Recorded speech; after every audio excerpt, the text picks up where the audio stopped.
So thank you for coming back.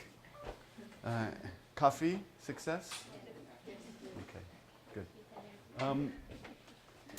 So just so you, what do you think? Can you read? Is it clear enough? Yeah. Yeah? Okay. So just an example of every semester at our university, every department has some classes that have a service learning, that are service learning. They all have an S. So when a student sees an S in their timetable, they know, I have to organize my service with that class. From writing to business to visual and public arts, and we'll talk a little bit more about that. And this is our goal. We want all of our students to be multicultural community builders. They have the knowledge, skills, and attitudes to work in a diverse society to create more just and equitable workplaces, communities, and social institutions. Even our business school must teach classes that do this.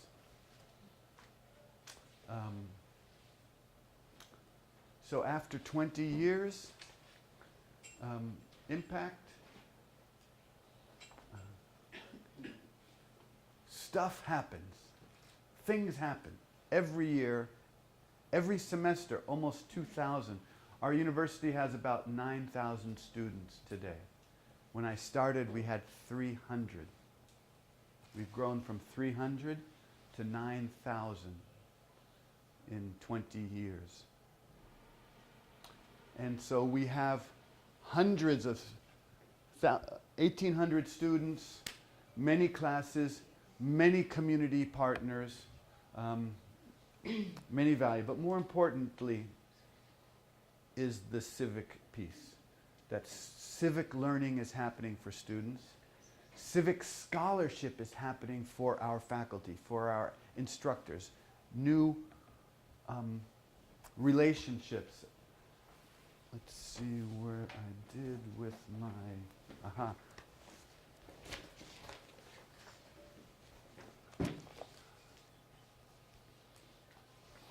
I'll talk a little bit, a new article written by two statistics professors on social justice. Statistics? Social justice? Yes, why not? And slowly, civic transformation happens. The discipline, the institution, higher education. But to do that, we want to start with the first transformation. We want to focus now on the pedagogy, the experiential learning pedagogy. So remember that we want to move from traditional learning to student-centered learning to experiential learning. And we want to emphasize that students have important knowledge and community is a source of knowledge. And key to experiential learning is this process of reflection. Experience alone does not equal learning. What do these pictures have to teach us about experience and learning? Who can help me explain the learning here?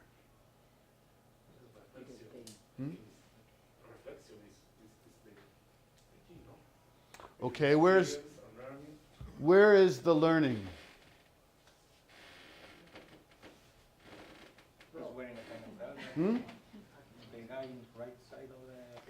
Okay, so there's a learning here that, this hurts, and now maybe if I put on a helmet, this is better, right? Mm-hmm. What would be even better learning? Stop! Right? Right? Hitting your head against the wall hurts. Okay, is that learning? No. Now I reflect on that learning and I say, oh, that hurts. What can I do? Basta in Italiano. In Spanish? Basta così, basta like this, enough already, right? So reflection is the key, not just action, right? In American football, are you familiar with American football? This is a big issue today. Head injuries. Concussions. Very big issue in America today. It's threatening the sport. It's very interesting. That's a whole other conversation. Bob Bringle, who is a scholar of service learning, and his colleague Julie Hatcher wrote an article about reflection. And they say reflection is the intentional consideration of an experience in light of particular learning objectives. I like to use the word of lens. What's the lens? You know, like the lens that we have in a camera or in a telescope or in a glasses. What are we wanting students to understand the experience from? What's the lens we want them to wear? Or the glasses. Put on your inequality glasses. Put on your technical skill glasses. Put on your research method glasses. What is the lens we want them to be reflecting on? And, you know, why do we do this? Linking theory and practice, seeing the specific in the general, looking at your own reaction and feelings to a situation where there's a big source of learning for human beings. How do I feel about this? And finally, I think one of the most important, as a sociologist, as an institutional theorist, we talk a lot about the taken for granted. Help me explain that term in Spanish? Things we take for granted. Okay? Things we don't understand. Who used the word normal and then stopped using the word normal? Was that you? But, Was that yes, you? Because I didn't find the Yes. words to separate disabilities. Yes, from, because normal is socially constructed. We create normal and we create difference, Yes. right? I tried. God did not create normal. We create normal, No, I right? tried. You did great. Not No, to you say did it. that, You did but- great. I know you. Right? So we want our students to begin to analyze, why is this normal? And why is this not normal, right? So the assumptions, we want them to put on their normal glasses and start to ask questions about that. Okay, so there's many reasons. So in experiential learning, we often refer to David Kolb, who was an American learning theorist who made a very simple model of how learning happens from experience. Start with doing something. Second, reflecting on that. Third, analyze, abstract conceptualization. Bring in frameworks of analysis, theoretical constructs, concepts from our fields. And fourth, come to some new ideas to have another action, right? So the nice idea about experiential learning is you're not doing the same thing over and over again, it's growing. So your horizons expand and your opportunities of engaging grow. Experience, reflection, conceptualization, application. Again. An even simpler way, which we use, is you do something, and then you ask 3 questions. What happened? Describe. No analysis. Just describe. Second, why? So what? Why does that matter?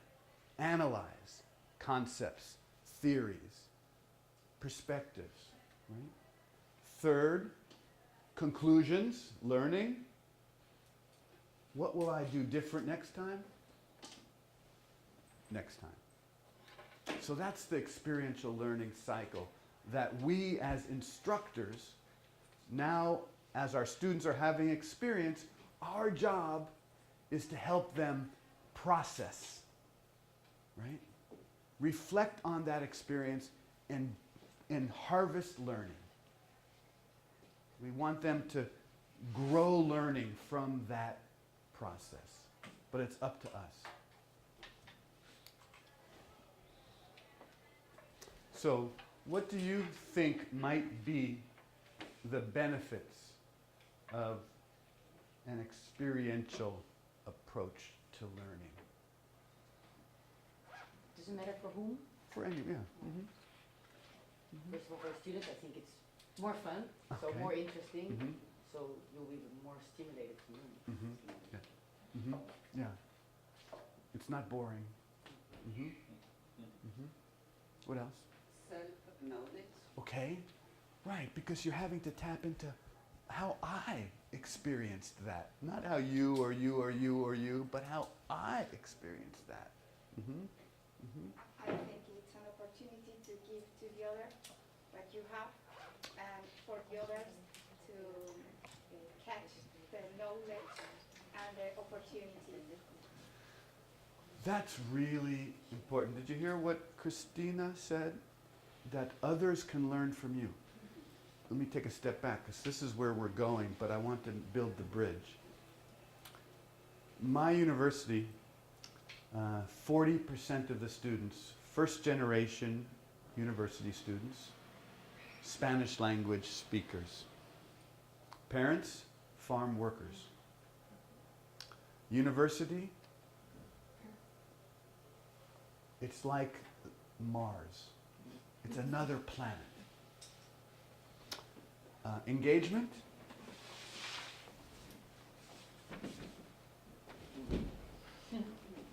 hats. The boys, yeah? Hats. Another group of students, wealthy. Come to Monterey for surfing. Beach boys, yeah? University, oh, I know something, yeah? So what happens when they both go to do service? Now, the roles are switched. Who's smart? Who knows something? All of a sudden, we watch this in class. It's amazing. The kids in the back, because they have knowledge, and they're beginning to share their knowledge and experience with others in the classroom. And the students of privilege are beginning to see that, oh, you know something? So there's work that happens. And the transformation in the classroom is powerful, because students are hearing each other's learning. Yeah. Other ideas on why this might be beneficial? Break stereotypes. Yes, break stereotypes, and right. prejudice. Yes, and prejudices, right? You're confronting, wait a minute, I didn't think that. How could, since when, right? Absolutely, from real life experience. Which gets into this whole question about how is this helpful with diversity and civic responsibility, is it gets us directly to confront things we don't talk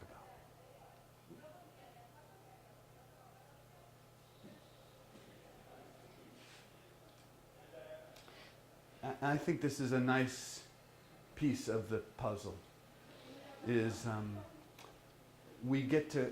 we always work on the cognitive side. And with service learning and experiential learning, we get to help students access their affective. Is that a comfortable term? The affective development, right?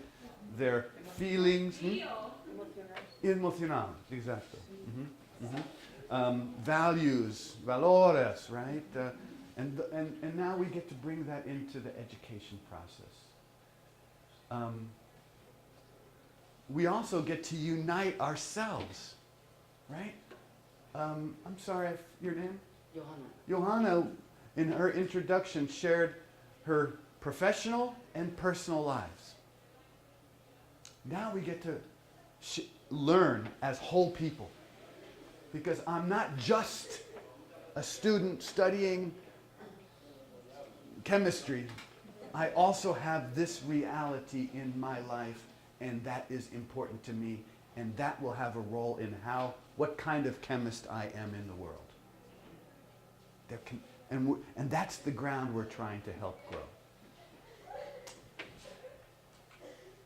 So, let's dive in. This is exactly an activity I did last week with my students. Okay? So this is one, I was trying to think, we have a variety of activities that in classrooms that we use with students to help simulate and spark discussion. So this is one of those activities that begins to help us talk, have language, Espanol, Inglese, Italiano, Bambara, any language, but we want to talk about things that are hard to talk about, namely power in society. So we want to understand what is power, right? And how does it work in society? Knowledge is power, okay? Maybe technology, huh? Do you know this? Do you know who these are? In English, the Powerpuff Girls. I raised 2 daughters, so we had a lot of Powerpuff Girls. And as I showed this the other day, my students, they knew all the names because they're coming back. There's a new Powerpuff Girl movement today in America. Is it here now in Spain? Yes? They're back? Powerpuff Girls are back! Okay. So, here's what you're going to do. First part of the work is individual. Take 5 minutes, and I want you to take this nice wheel of identities. Okay? And I want you to spend a few minutes thinking about yourself from these various perspectives: social class, race, ethnicity, position at Universidad Complutense de Madrid, or not, gender, first language, religion, sexual orientation, age, education level, nationality, and social class. I want you to think about those things in this context, in this building, right now, right here, today. Right? If that, I want you to name it. How might you be called? Do you have it? Do you not? I want you to put some language to it. I want you to then, if it gives you power, give a big plus sign. And if it marginalizes you, give a minus sign. Okay? For each of those names, as you go around, give it language. Make it real. Right here, right today, in this building, who has power? And then I want you to summarize it. Right? What does society call you? And write that in the big. Make this the last thing you do after you reflect on all your identities. So for example, here's me. I'm upper class. I'm a homeowner in my county, which makes me upper class. I'm white. I'm a visiting expert here, which gives me a lot of power. Much more power than I have in my university. It's interesting that. In the short term, maybe not in the long term. So these are not, these are hard to define and shifting, but that's why we have to talk about it, right? I'm male. English is my first language, which is interesting. Here, I would say, Same. it doesn't maybe give me so much, but since English is kind of a global language, I would maybe put an asterisk there and give me that it has some, it's better than if my first language was Bambara. Right? It would have a different connotation. You'd look at me differently. Right? So this stuff matters. It's subtle. I'm Jewish. Who in Spain? Not from Spain, from Eastern Europe, right? No, but I mean, in Spain, we're talking about Spanish. In Spain, So, give me a big marginalization sign right there. How big can I make it? It was very powerful for my wife and I, who's also Jewish, to spend 5 months in Italy and really explore the history of our people in Italy. And it was interesting. My daughter spent a year in Sevilla, and we toured the southern part of Spain with her for a month, and Córdoba, Granada, learn about the history. Fantastic and so hard. And we could have a whole nother seminar in how do we talk about that? But again, we're just beginning to play with language, right? Heterosexual. I'm 60 years old. no, that's negative, no? Well, right. So, or is it? Right? Right? And in some times we think that maybe in your 50s as a man, so maybe there's a connection between these identities. Maybe age, right, and gender might somehow be connected. As a 60-year-old man, maybe I have power. Yeah. I'm in my power political prime. I could run for office and look legitimate. As a woman, maybe, and a movie actress, maybe I would have a hard time finding roles. I'm past my prime. You're right? So all this we're trying to find language for. And ultimately you're going to find a label. And I don't know what mine would be right now. I would just think I'm like... Yes, I do. Because I wrote my daughter last night who speaks Spanish. And I asked her, because we live streamed my conversation with Esteban yesterday, and I've already sent the link back to my family. I said, look at your father, such a big shot. I said, and I asked my daughter, what's a good Spanish translation of big shot? And she said, just say big shot with a Spanish accent. Not fácil. Not fácil. It's not easy to translate. A big shot is someone who's important, you know. And in fact, in Bologna, they say la gran cartola, the big face. You have a big, you're a big face. Right? Anyway. Oh, hombre muy importante. Not so good, not so good. No, big shot. You can do better than that. So everyone have a sense of what we want you to do here? So individual time first. Take about 5 to 8 minutes. And then you're going to have some conversations, and rich conversations at your table about this. Go ahead. Yes, yes, yes. This is each of you. This is yours. You own it. This is your personal identity. This is you. Yeah. Right on this? This is how we suppose a society. Yes, yes, good question. Yes, Or good how we question. feel. No. Attention. Wait. Aspetto, wait. Notice how the arrows are? Which way are the arrows going? To the center. They're going from outside in. So it's how society sees you, not how you feel. How society sees you.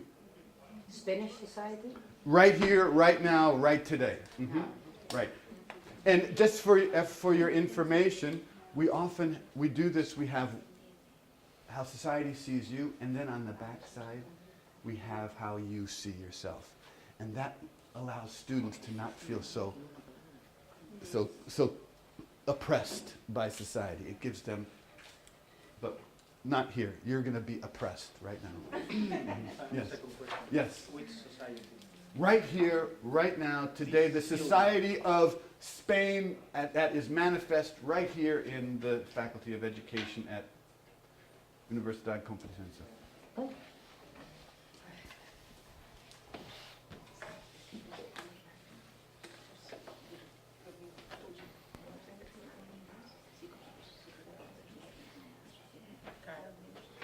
Bueno, yo tengo algún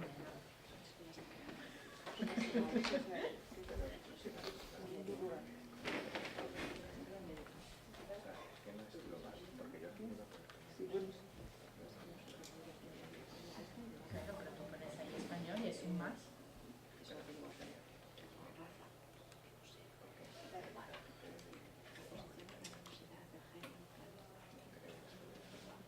Bueno, pero será buena parte. Han hecho un congreso en esta lectura el otro día, una de rocks. ¿Cómo no va a ser un no?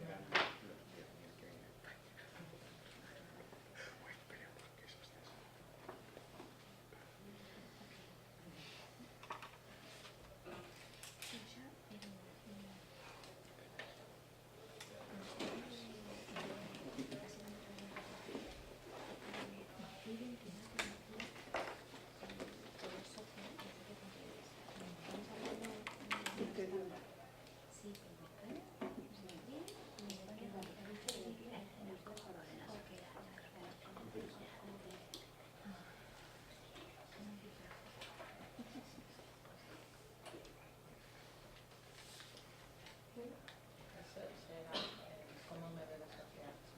¿What?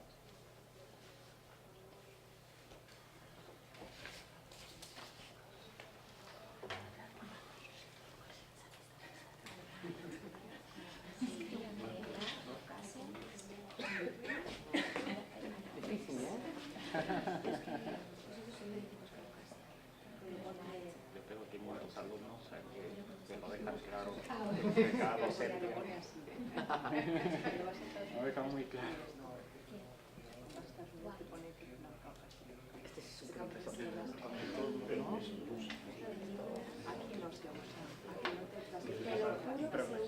¿Cómo se puede decir?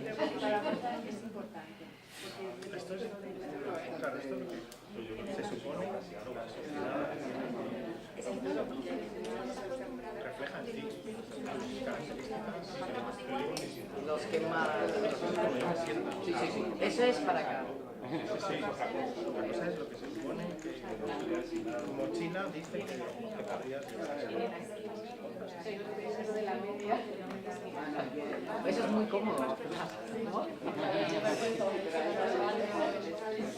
Eso es cómodo.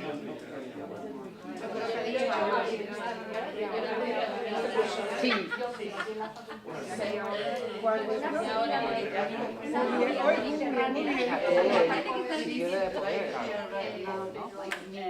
¿Cómo la vida en el Mediterráneo? In the university, in Complutense, in the university which is based in Spain, right? So everything is context. I want you to understand this is in a bigger context, right? So when I say here now, I mean the university. Here's a good example. You're not very important here. Nor are you, and nor this side of the table. In fact, we could just marginalize them and never talk to them as if they didn't really matter. Here, right? You're in the way. Excuse me, I'm talking to them. Right? So that's so when I mean here now in this context. Yes.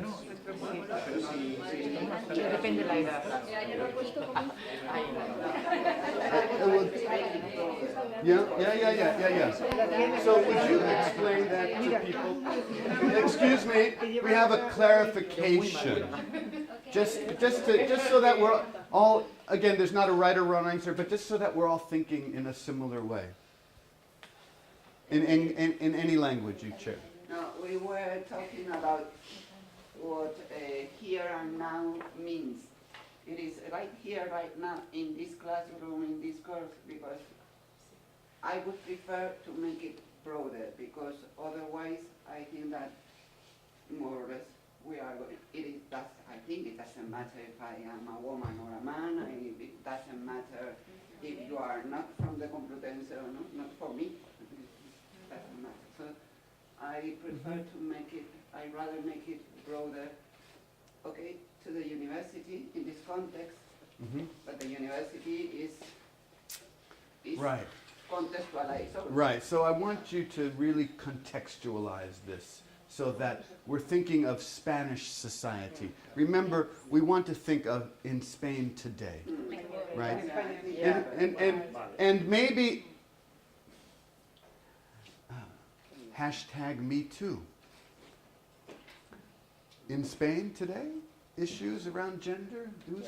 Okay. So this classroom is not safe from all of the taken for granted understandings, right? Because when I walk into this classroom, it's not like I was just born 1 second ago. I come in with all the normalizing societal frameworks that now I get to work with here. Is that clear? That we want to think about the context, right? So we're really thinking about in Spain today, in today's university, in Spain today. Take about 2 or 3 more minutes. And if you could, write big and bold. Because other people are going to need to see who you are. So write big and bold and make it as clear as possible.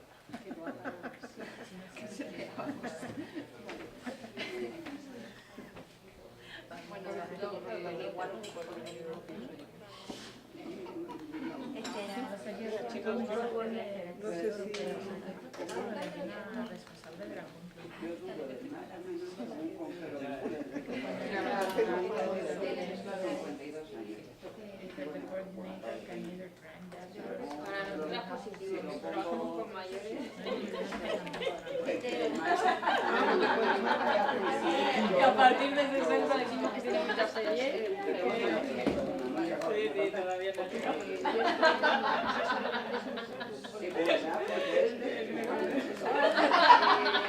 Entonces, por los prejuicios también que hay de la edad, hay que verlo de otra manera. Hay que verlo en un ámbito de la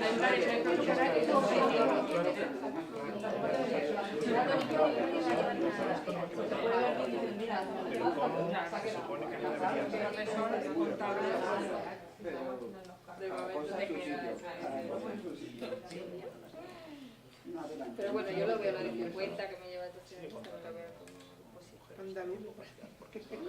Andalucía.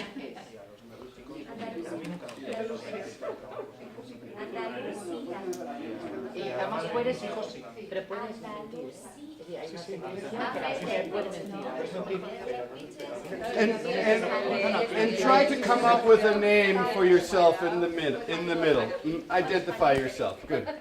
So it looks like you're okay. So now I want you to each at your table have a conversation. At the table, talk with each other about who you are and talk about some of these issues. What identities give power? What identities marginalize? What identities are missing? What identities might be particularly American and we don't think about that stuff here in Spain? Just have a conversation about this and make it your own. This is your own time. So I'm going to give you about 8 minutes. Okay?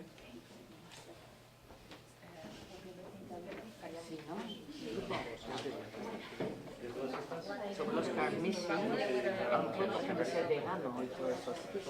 Ah, claro. Vegetariano, vegano, influye, ¿no?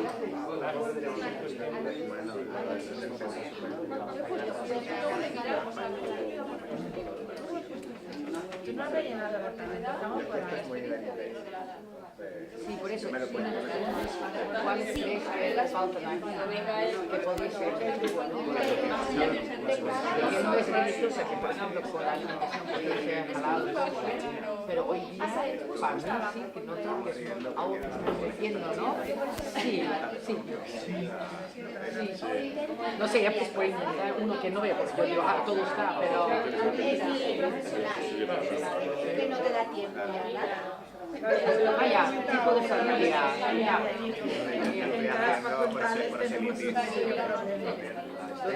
O lo de casado ya no pone, ¿no? Es decir, también, ya, o lo que tú dices, familia, está incluido ahí. Que aquí es, bueno, es más importante, yo creo que más, sí, puede ser más discutido. Sí, pero de la forma, lo que está todo bien. Sí, por ejemplo, eso,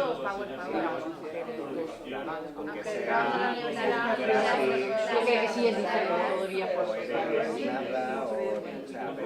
eres contable. Cuando yo creo que la estética sí.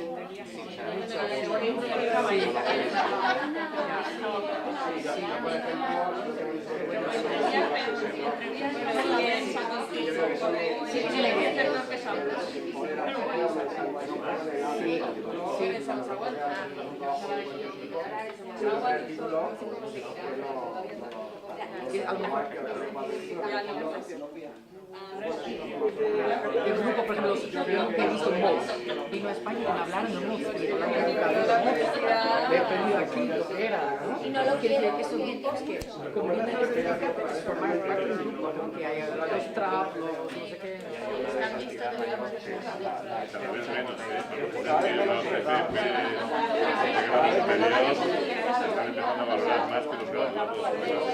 Yo estoy viendo porque hay mucho... La palabra valorada, eso es buenísimo.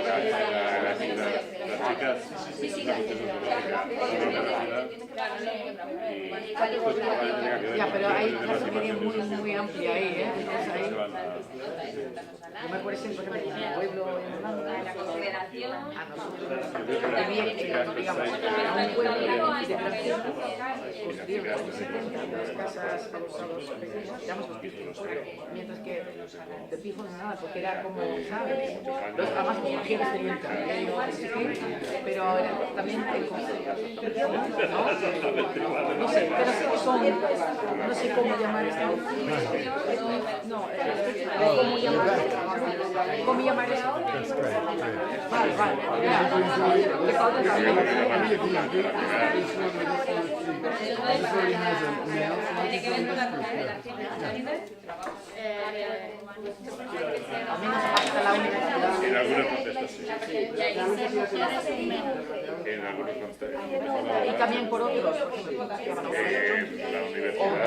los grupos de programas de televisión.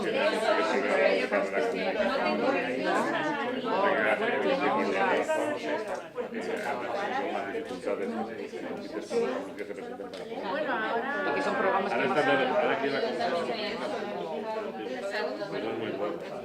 no sé cómo llaman.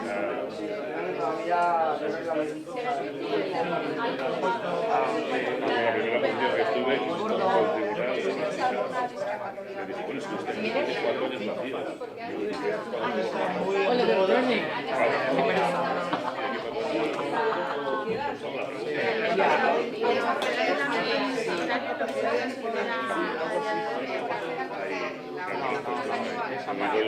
Sí, que ves gente con mucho y así de repente que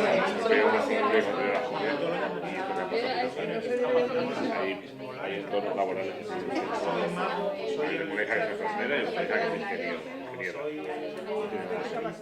Esto de trabajo.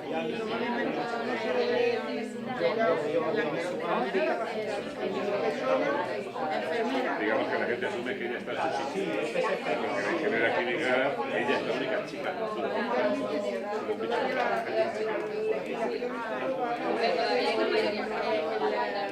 Estábamos hablando de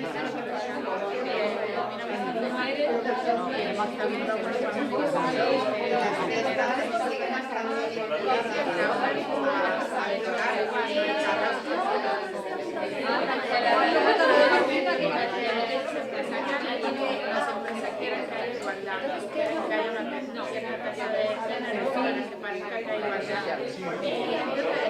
Frente a currículos de una chica, La chica que yo creo que solamente que haya el mundo virtual no coincide con la economía, porque no se sabe, porque se puede inventar, ¿no? Como de que no se puede eso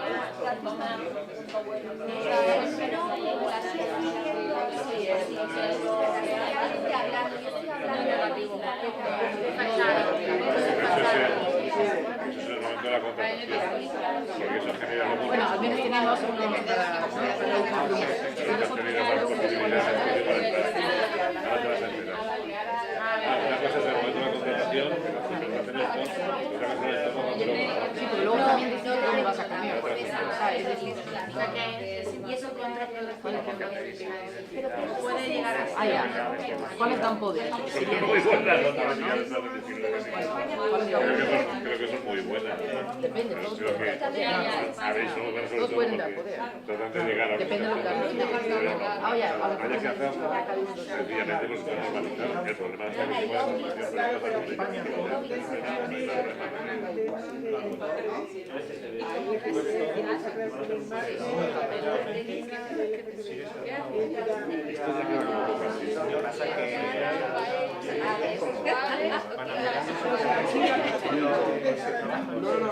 como lo ve, yo creo que aún más claro, es como un aspecto positivo de la empresa.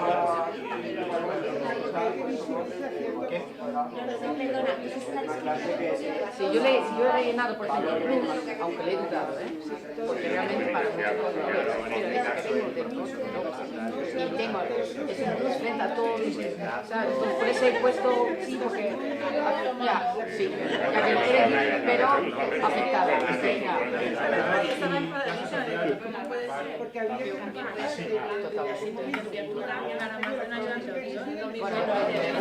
un saudí,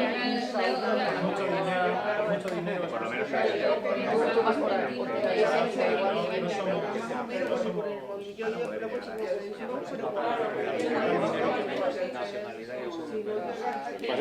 Okay, one more minute. One more minute. Take one more minute.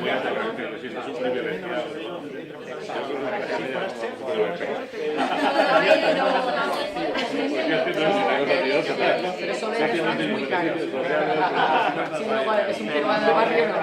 Él es el currante. Vale, yo nunca había oído de personas que no sabía lo que era. Porque nunca había oído de eso. Nunca había oído de eso. ¿Qué te That are important here, like political party affiliation, like religion, caía que has puesto plus. like Ah, hay un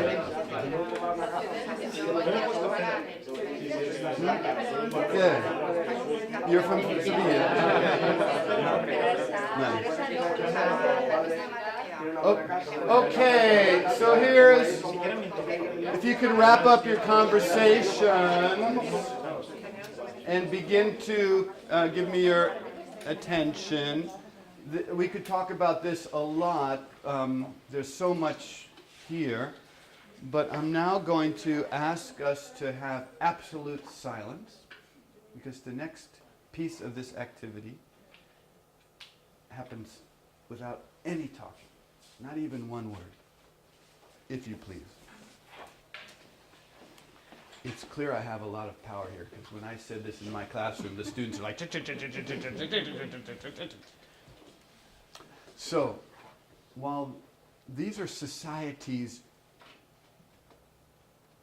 views of you, this is how society sees you. It's almost like you wear a label. So I'm going to actually wear my label.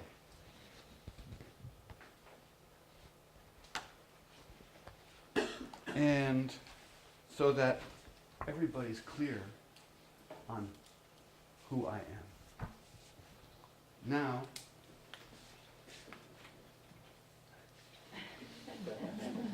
but I cut my strings too short. They're too short. So it's not, if it doesn't work, don't worry about it, right? Don't make it too much of, don't break your arm trying to wear your label. Mm-hmm. Right?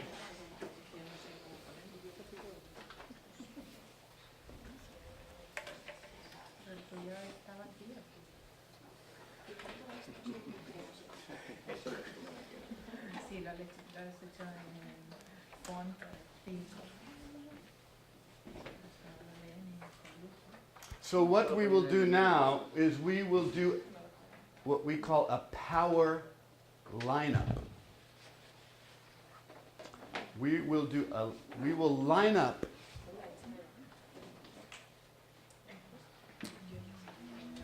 wear or hold your nameplate in front of you.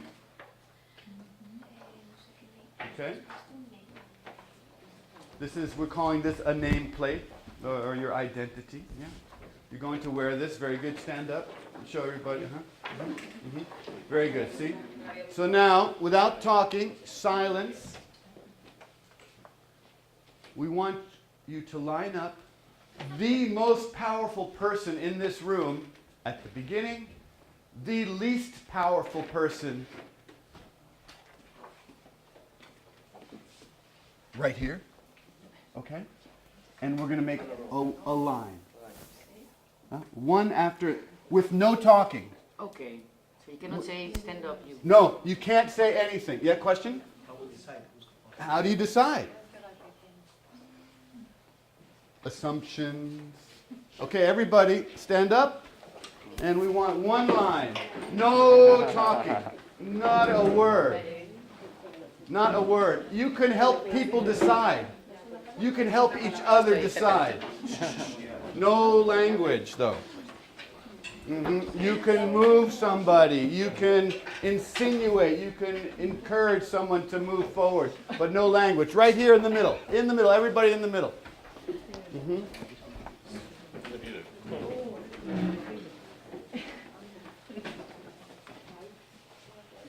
One row.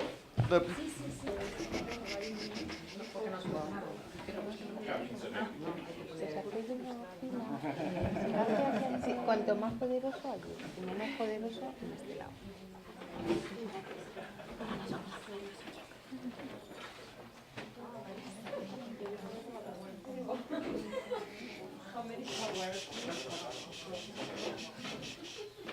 Most powerful, least powerful.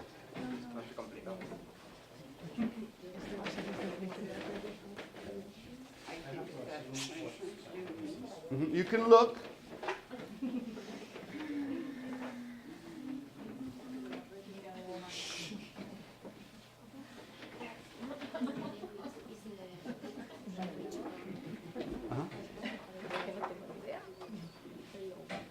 Gently move people into the appropriate place that you think they belong. And if you don't feel like you belong there, gently move yourself back. You don't have to accept someone else's placement of you. You can have some expression of your individual sense of power.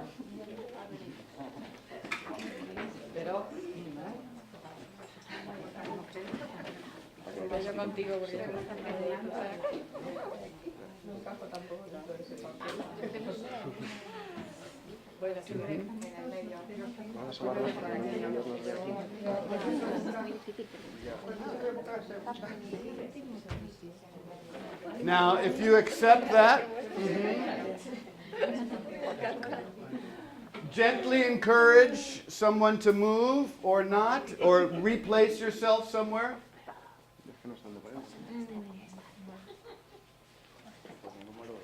We need a little more room with the camera. Can you? No?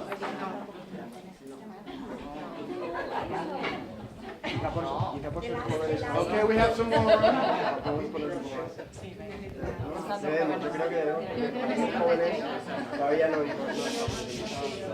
Non-verbal. just gentle encouragement. Look around. What you see might be in place, out of place, because we all have different perspectives of power in society. We see different things from the outside that are different from what's inside. We're in line, one. Yeah. You shouldn't be, you should either be in front of someone or behind someone, not next to somebody. In front or behind.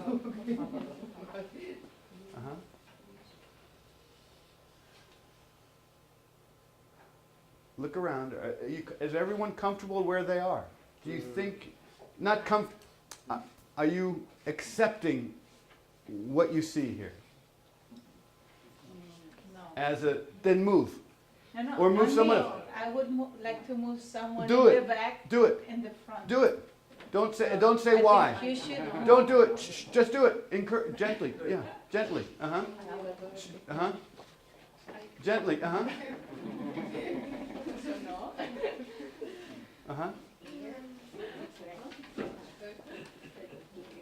Okay. And that's a very well done modeling of how to move. So if you want to move someone else, go ahead without talking. You can do it. The person that I know. Yeah.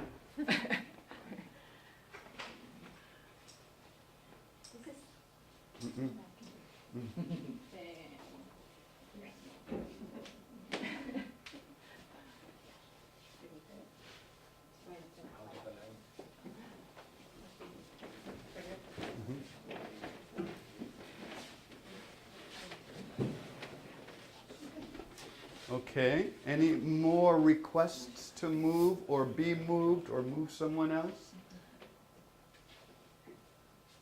If you don't like where you were moved, you can move yourself back.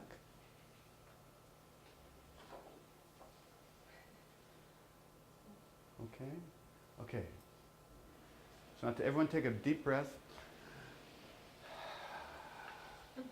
One more. And now let's just look. Look at our understanding of how power is manifest, is demonstrated here, now, today.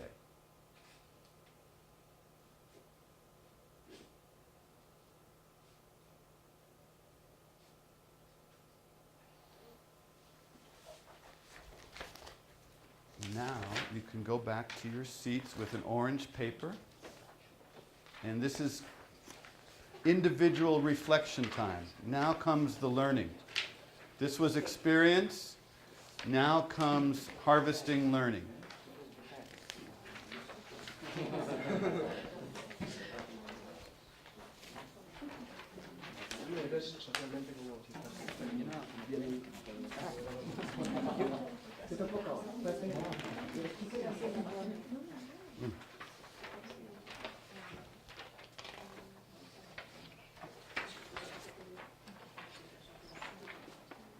Okay.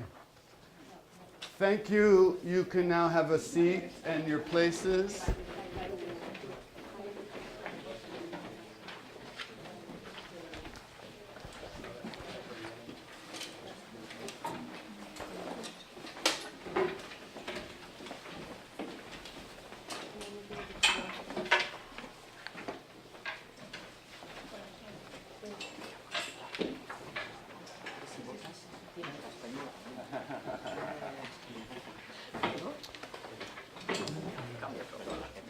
So, the side that says power lineup reflection, I want you to use that side. And I'm giving you the lens. I want you to wear the lens of identity and power. So, first, in the first area, describe what happened. Your feelings, any part of it, the whole thing, a small part of it, a little tiny experience, something someone said, some aspect of the experience. Describe it. Second, analyze that event experience through the lens of identity and power. Okay? What does this tell you about identity, power, and Spanish society from what we experienced now? And then third, knowing that, what will you do? What did you learn about identity and power at Complutense? Describe identity and power, analyze it, and then what did you learn? And what will you do with that knowledge? Okay? Describe, analyze, learn. Learning includes some aspect of thinking about the future. Okay?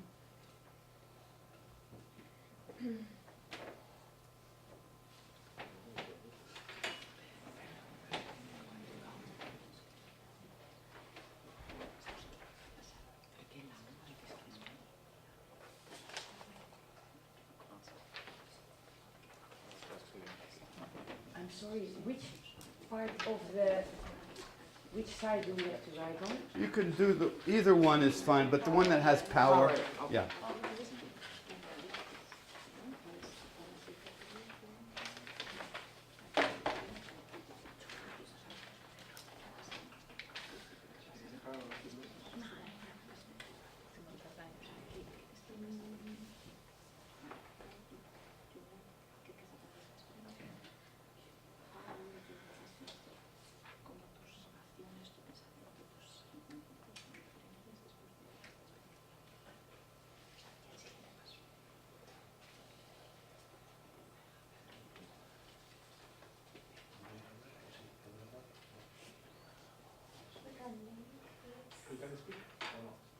Individual. This is your own individual reflection.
Okay, I'm going to now try to finish the thought you're on. It's okay if you haven't finished. I want you now to pair up with somebody and share your reflections. So find one other person at your table to share. Okay, and there's an odd number here. Yeah, it's okay to three. 2. Do you want us to be, for example, 3, or should I No, move? you should move. Okay, I go. Here, come right here.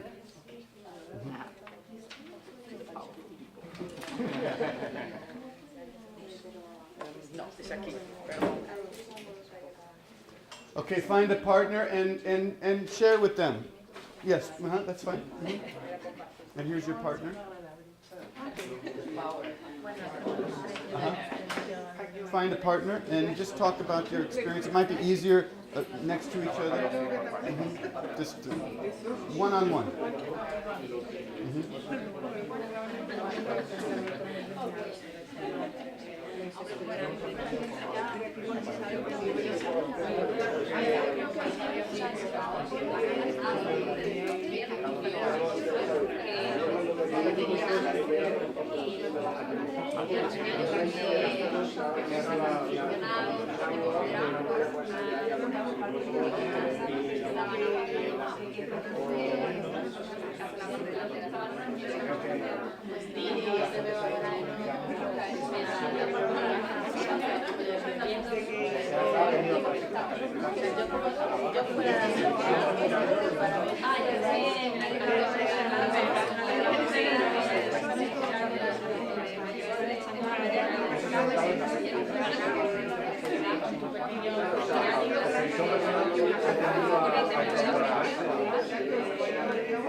Es algo que me sorprendió a la gente, ¿no? Te he puesto todo positivo y luego te puedes sacar que te puedes una pena.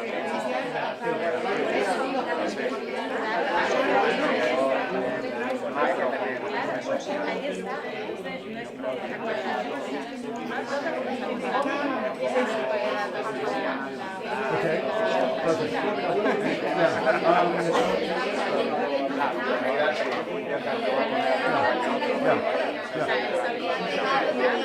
Okay, that's good. Very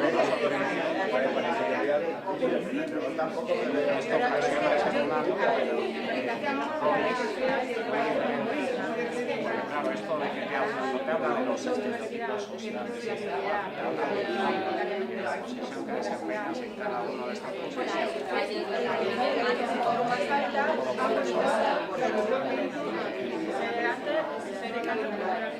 Soy asociado durante los dos etapos.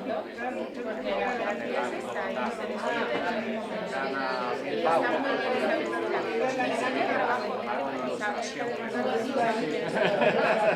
Entonces, claro, se está viendo un poquito de... Me gusta ese mensaje, no ser capaz de analizarlo desde un prisma, porque a veces hay errores que no son para mí,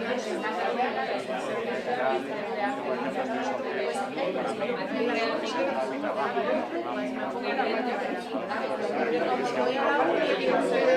Hay otras áreas que serían mucho más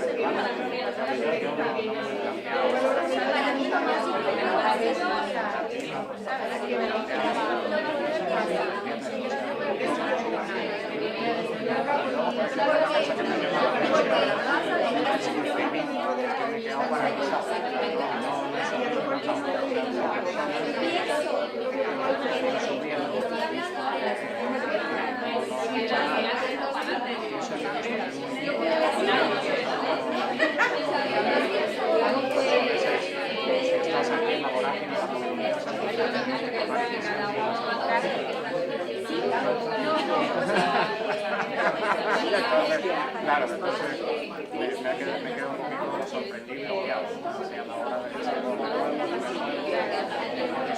a la hora de pero coincido contigo políticamente correcto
Okay.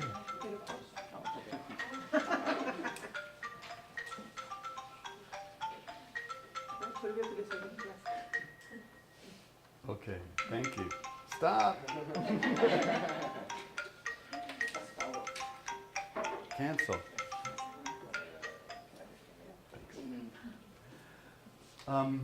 I feel we could have much more conversation, but my goal here was to just give a little taste of experiential learning. Yeah? How we learn from experience.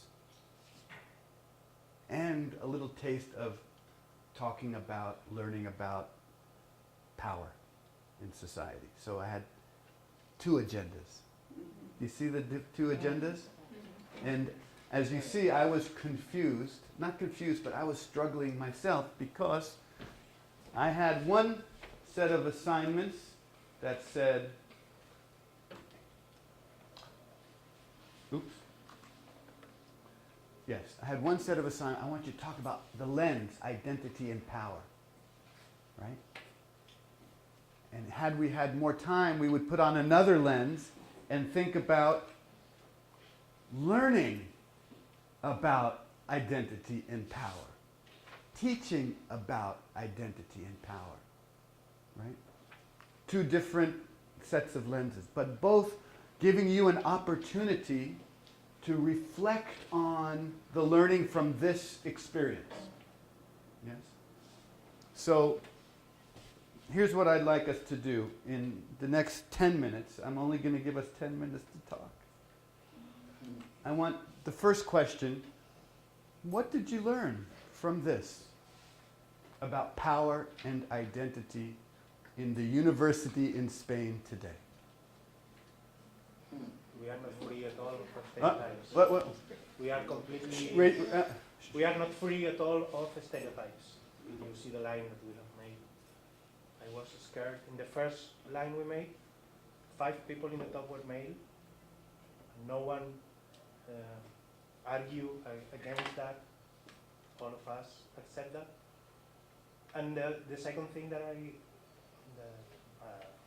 impressed me was that no one moved himself up in the line.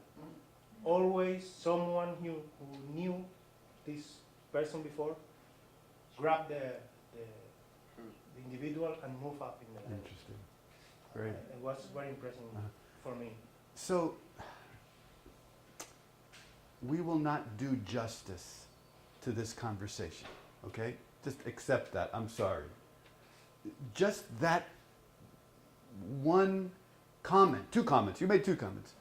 We could talk the next 3 hours, right? So I know we won't do justice to solving these dilemmas, but I want to fill the room with as many insights as we can and as many questions as we have, as many issues. So thank you. Other insights. What did we learn about power and identity at the university in Spain? That I don't want to be rude, but a bit older, male, Spanish nationality people are at the top of the power line. Mm-hmm. I cannot see what religion, but you know, though. Mm-hmm. Also, in my opinion, there is a direct correlation between your academic position and your power. No one discussed that the dean has to be the first. Nothing said in the dean. No one, Right. no one. And no one discussed that a PhD student should be at the end of the Right. line. We, in our minds, and second thought, people outside of the university thought that they had to be at the end of the line. Whereas they know much more than anyone else in the room, and they should have been top in the line on this subject and in the power of this context. But they felt like they were less than the rest because they didn't have an academic position. Mm-hmm. Mm-hmm. But following this train of thought is that we accept almost naturally the position that we are given. Yep. So the power of these structures, significant. Because I think in this context, more or less, we are polite. Yeah. We're, Yeah. you know, because I don't know if we were speaking about, I don't know if you are a good colleague or not, if you are more easier with the life of people or not. But it's incredible to see the dean, the first one. Yeah, that is correct. For me, that is the... Mm-hmm. Some aspects of power are more visible and more clear than others, right?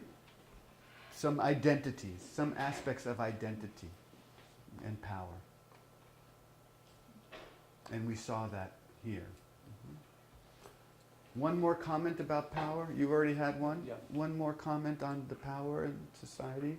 How about from someone who's not at the university? Someone towards the back, yes? Mm-hmm. Well, I'm not. I'm not a student. I have not a university degree. So I think I just when I went from bachillerato, I did a formación profesional. So I think I was talking with Gonzalo. People, students now when they get out of high school, I think they are more conscious. Like it's maybe better to go to a FP instead of university. I think I still have difficulties maybe to get a job because I don't have a degree at the university. Mm-hmm. But I also think that now people are assimilating that it's not maybe better or more possibilities, because I think with an FP you can get a job earlier than to go to university because you've never done practice work, real work. And in my institute. I was working in Cadena Ser like 3 months, and I was there with sound stuff. So I think the society still think that if you don't have a university degree, you cannot be anyone in life. But I think now students are going to change that. So, second question. What did you learn about experiential learning about identity and power? And I didn't have you reflect on that. But what we just did in a university classroom was to take the topic of power and identity in Spanish society and spend 45 minutes on it in an experiential way, asking everyone to express and expose their identities. So, what did you learn about experiential learning about power and identity from doing that?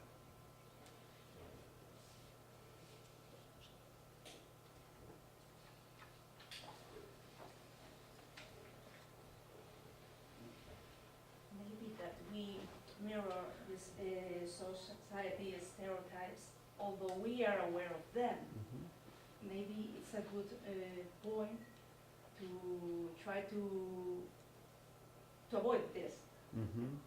But we have all made that. So even though we're aware of stereotypes and prejudice, we try to avoid them, and still it's part of our interaction. Did you think that an experiential activity is effective, is not effective, is challenging, is easy? What do you think about what we just did as instructors and community people? Valuable, not valuable? Helpful, not helpful?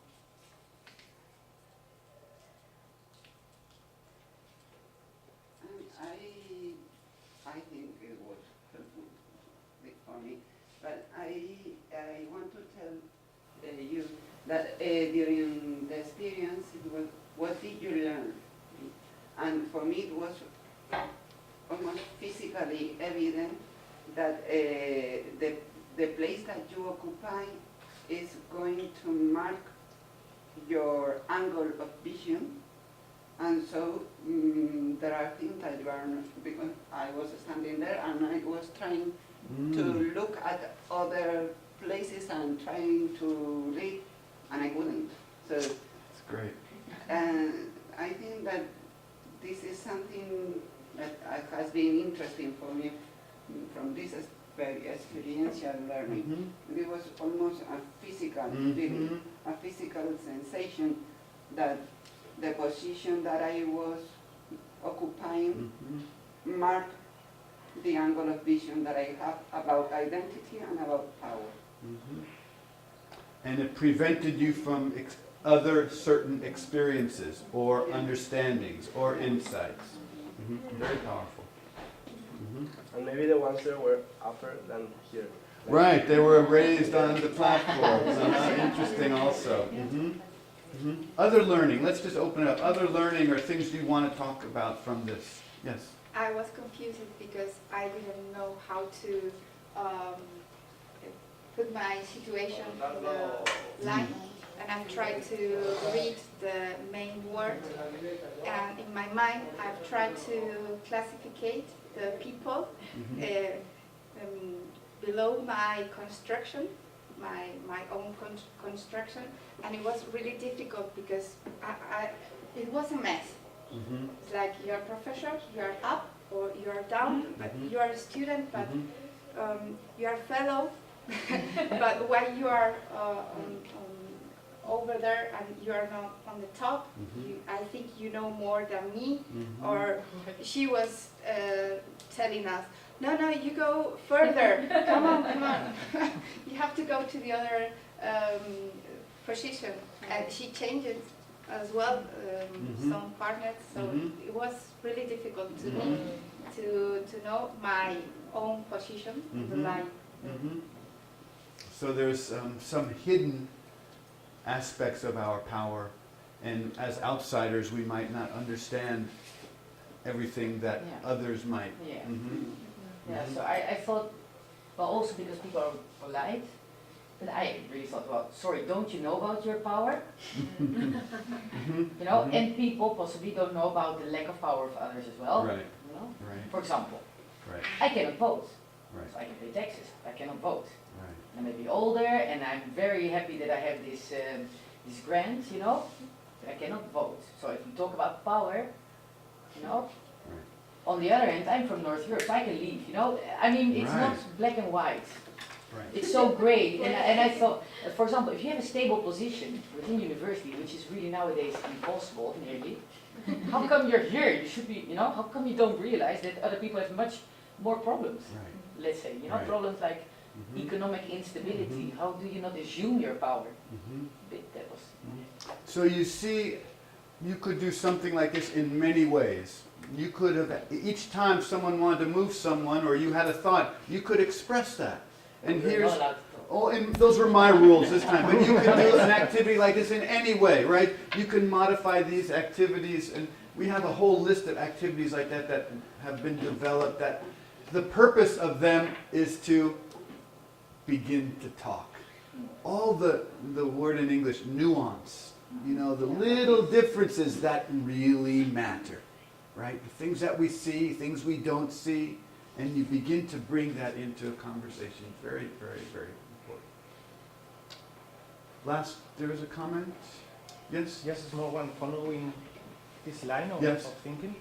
According to this, a lot of plus that I have, according to society, I should be almost in the top of the, but I was not feeling comfortable at all.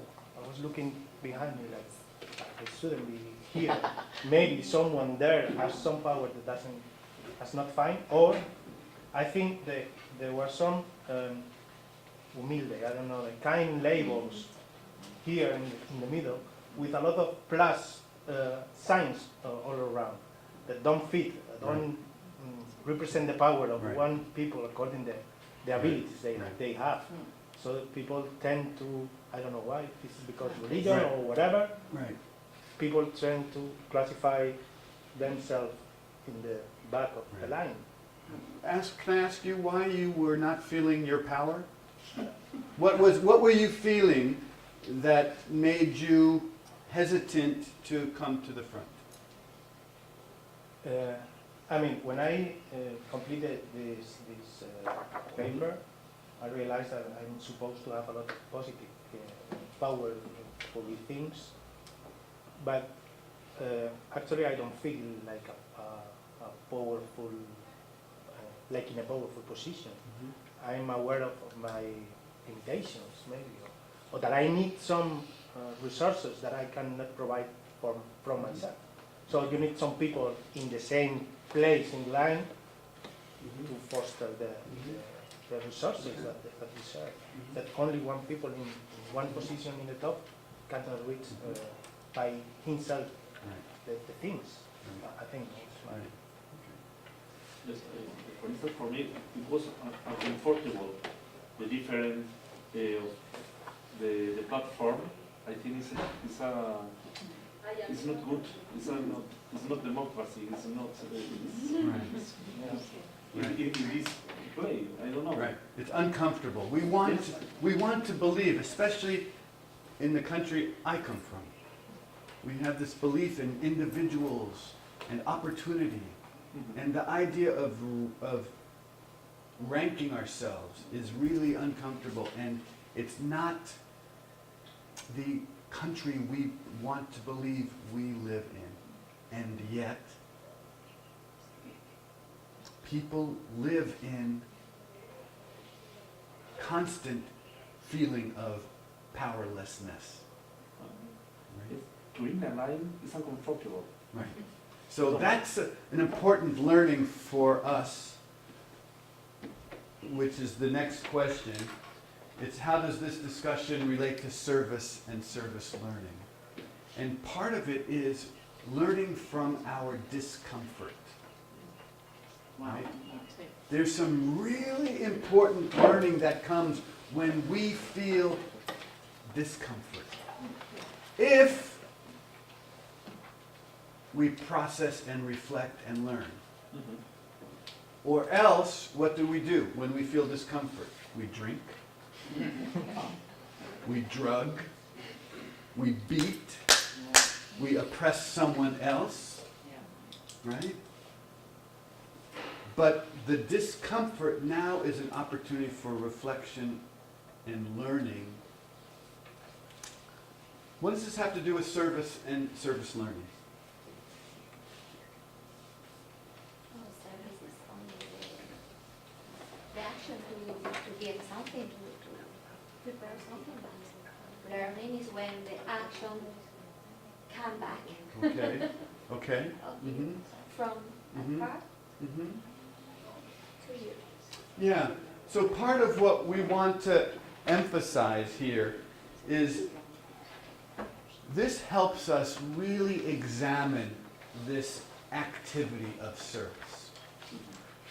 And if you look up the word service, at least in an English dictionary, and I think in Spanish as well, you'll see some images like this, right? We know him, yes? Mm-hmm. Or we see images like this, serving, right? Service industry. What do we mean by service? And as you might remember, I disagreed with my colleague in her framework of moving away from service to talking about civic responsibility, social responsibility, and inequality. In my work, we find that it's really helpful to dive into service, right, as a framework to understand difference and inequality. This is Rachel Naomi Raymond. She's an oncologist. She's very now well known as an author. She started a place for people with terminal cancer to go and spend their final days. And she writes a lot about the service relationship. And in that, she helps us remember what it's like to be served or to serve. She says, and this is a 2-page reading we use in almost every class. It's very powerful for students. I'm sure you'll find, once you begin to find your own materials, I'm sure there's wonderful materials that you'll identify. She says, helping is not a relationship between equals. A helper may see others as weaker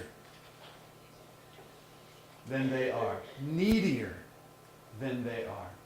And people often feel that inequality.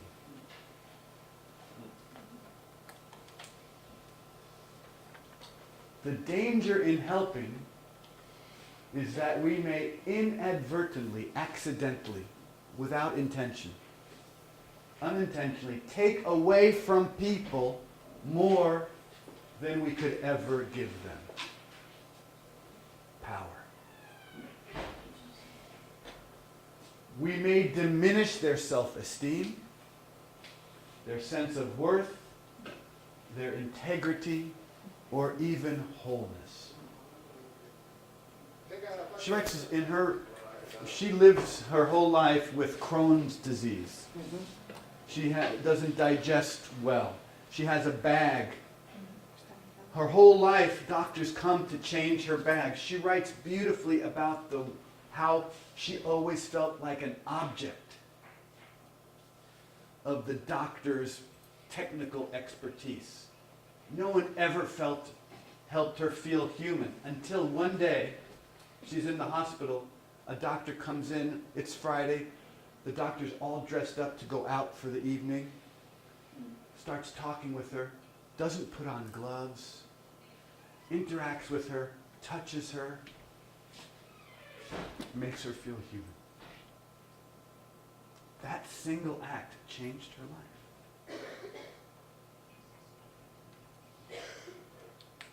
She now had watched her whole life pass in front of her and realized, this is what I've never felt. My whole life, I felt like a medical experiment. Until one doctor, and I've read this hundreds of times, you know,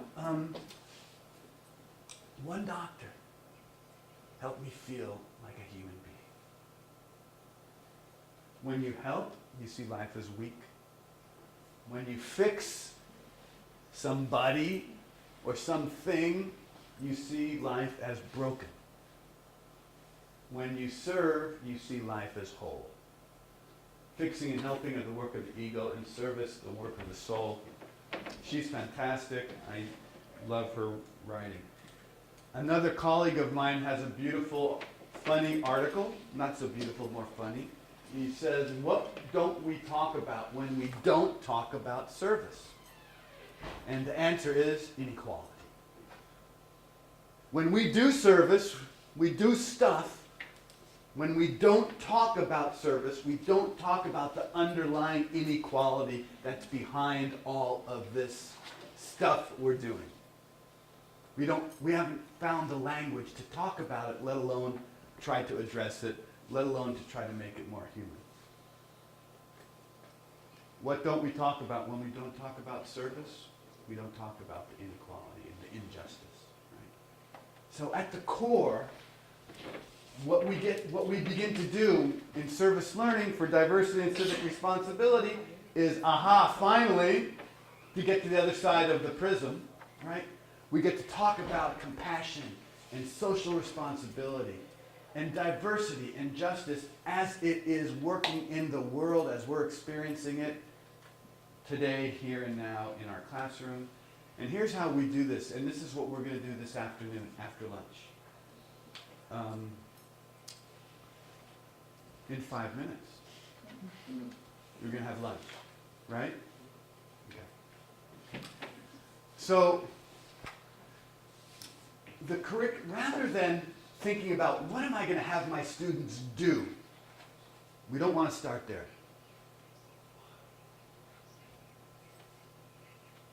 Dentistry, right? I want to have my students do some work with people who need dental stuff, right? Or, Johanna, what's your field? Islamic studies. Islamic studies. I want to go do some stuff that's going to expose my student to do Islamic stuff. Do. Mm-mm. We want to start with, what do we want our students to learn about social responsibility and social justice, or civic responsibility, or whatever language you feel comfortable with. Don't use my language, make it yours, right? We start with this big question. And then we rethink what we're teaching, right? We start with our knowledge, the outcomes we were hoping to teach to. We consider those again through the prism of diversity and compassion and social responsibility and civic responsibility and civic engagement. And guess what? We come up with new learning outcomes. Right? So that's what you're going to do. Here's a couple of quick examples. We have 5 more minutes? Of course. 6? Or 7. 7 even? These are the best. And this is actually how we've developed all of our classes at our university. And it doesn't happen overnight. Sometimes it takes a few semesters to get the question right. But we have a business class called Business Ethics in Action. At first they said, we just want our students to understand diversity. And they sent all their students to work with diverse kids. And the business students said what? What does this have to do with business? Right? And then they went the other extreme. And they sent all their students to work in business internships. And we said, what does this have to do with diversity and social responsibility? Finally, they arrived at the question, which is, how can businesses balance the triple bottom line, their concept? It's a concept from business, right? That's evolving now. That we're not just interested in the bottom line of profit. We need to think of people, issues of justice, and the planet, issues of sustainability. So, new outcomes. Understand the disparity in economic opportunity among different ethnic and cultural groups in our region.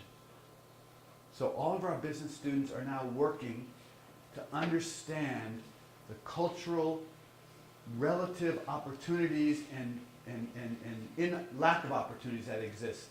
And they're working with small community groups in various business opportunities. They're also doing some work around taxes, which I can talk about later. That's really interesting. Museum studies. Easy, right? We have our students working in museums. We have no shortage of museums. Spain, must have so many museums here. Easy to get your students in a museum. What are they learning about service and social responsibility? Good question. They're learning how to become museum professionals until we ask the question, how can museums give voice to underrepresented populations and perspectives and facilitate the transformation of social structures to create a more inclusive, interactive discussion of history, society, and culture? This is a group of Chinese in our community who are starting a museum because their history was untold. We would not have one penny of agriculture if it wasn't for the Chinese who taught us how to farm there. And their history is nowhere to be found in our local context. So, questions? Understand the economic and social pressures that influence the choices made by museum personnel with regard to the development of collections and exhibits. Again, grounded in their discipline.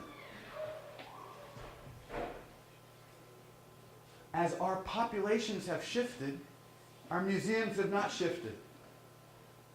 So now we have a population, 75% of our children are Spanish speaking, and none of the museums have interpretation for them in Spanish.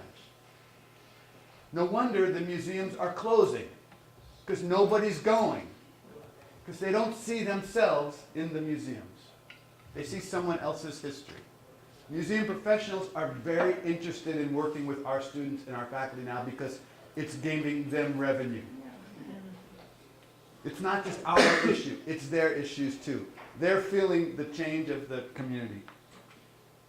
This was my favorite because this just emerged. Statistics. How does the need for mathematical and statistical analysis affect social justice and equity with the local and global community? There's a book they use called Weapons of Math Destruction. Mathematics, right? And it shows the power of statistics and mathematics to be able to represent your case to the world. And guess what? If you don't have access to that, you have a hard time making your case in the world. So now, every one of our math students is not just doing math, they're understanding math and inequality. Similarly, every one of our computer science students, it's easy to think of projects for them to do. Everybody needs an app, or a website, or a database, right?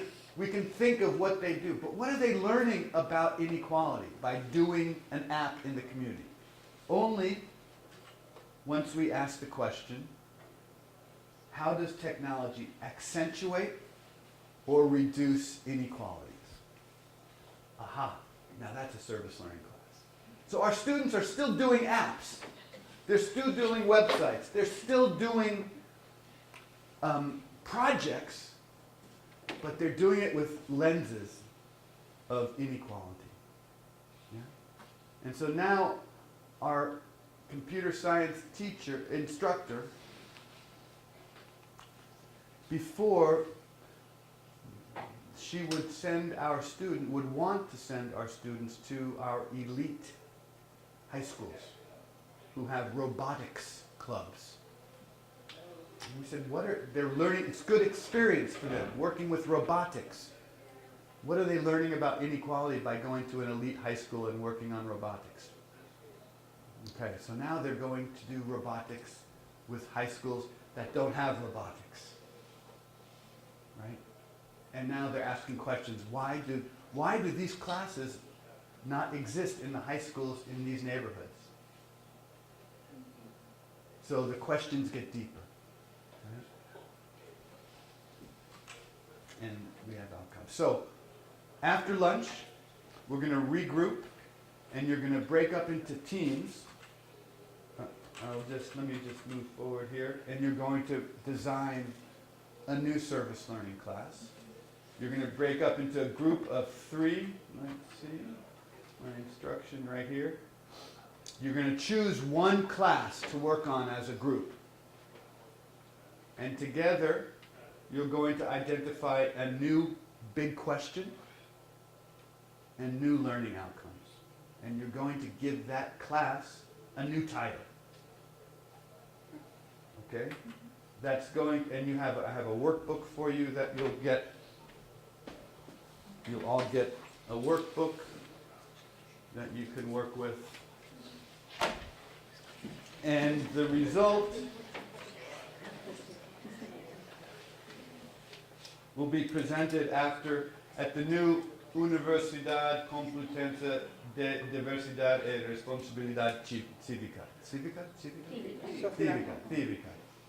We're creating a new university after lunch, so eat a lot.